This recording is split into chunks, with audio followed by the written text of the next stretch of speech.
If you are casting your ballot at Cheshire High School, you will be greeted by some students who are taking part this election day. News 8's Noelle Gardner was out there earlier today as people hit the polls. She's got more on how the students are getting involved. Noelle. And Keith, since June, students have been working tirelessly to get out the vote, volunteering their time after school and on weekends, educating students and the community on the importance of casting a ballot. Cheshire High School students who are part of the Young Democrats Club are getting involved in Election Day. They're greeting voters and thanking them for voting, and also working hard to get out the vote. Every election, we put in a lot of work and time.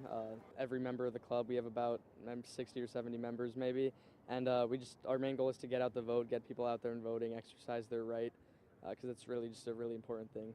The group says they are one of the most active clubs in the state. The students are busy knocking on doors and making phone calls, reminding people to get out to the polls.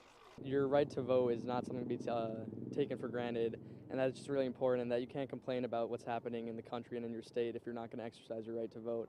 The club is teaching students the importance of casting a ballot. Well, we do have a couple of kids that are 18 in our club, but for the most part, a lot of us can't vote. But for all of the kids that can vote, we just want them to be able to experience the electoral process for the first time. Students say they worked hundreds of hours trying to get folks to the polls, and that every vote counts. Everybody's vote counts. Make sure to get out there and vote today because it's one of the most important things you can do. And right now, some of those students are canvassing neighborhoods trying to get those undecided voters to the polls. The club will be outside the school until the polls close tonight.